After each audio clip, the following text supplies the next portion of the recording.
15-year-old just raised $20 million, and he did it out of his high school bathroom. His name is Eric Zhu, and I recently had him on the podcast to talk about it all. He got his start meeting people through Discord, learning how to code, and participating in a few startups that actually exited by the time he was 14. He also used a crazy hack where he realized that a lot of people on Twitter, businessmen, entrepreneurs, had their same Calendly username as their Twitter username, so he self-scheduled meetings on their calendars. And in those meetings, usually they would show up and find it funny, and then it was his job to impress them, which he usually did. Then also just the concept of a 15-year-old raising 20 million or having multiple exits by age 14 and literally working and tweeting out of his high school bathroom and taking meetings there, on top of him just having some banger tweets, has helped build his brand to give him even more leverage. I had him on the podcast and also did a short doc on his story because I love it. There has never been greater opportunity for someone 12 through 18 years old, and it's just the beginning.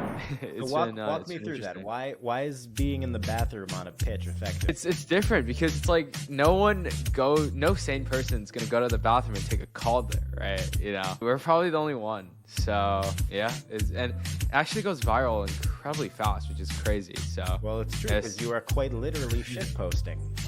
The concept of a 15-year-old with multiple exits. I mean, that there was no time in history where that could have been possible, right? So what qualities would you say that you have that none of your other fellow schoolmates have? I guess one of the main things, it's pretty cliche, but I would just never take a no. And if it's like, you know, I would make them say yes or bug them until someone says yes, right? Like I just never give up to a good extent. So yeah, it's not too good. I feel like I'm a little bit too stubborn, but yeah, it's been interesting. Like I've been able to meet a ton of really, really cool people from like all different types of, I guess, backgrounds, right? We did a party at the Hype House and, you know, Addison Rae's dad came. Do you go to like high school parties and things like that, or do you totally... High school parties are kind of lame now. Like all the parties I went through in the summer, like yeah, some crazy parties over the summers. Like my first time in San Francisco was in May, and you know I was like, okay, you know, I'm gonna spend the summer here. And I spent the summer in San Francisco and I was like, you know what, this is cool. But like now, like high school parties are kind of lame. So yeah. I believe that they were lame a few years ago too. So you're not missing too much alcohol. Yeah, I'm sure you're not missing anything. You're doing things that will continue to compound. Are your parents supportive of everything that you're doing? I don't know if they know what I do. But yeah, they've been pretty supportive.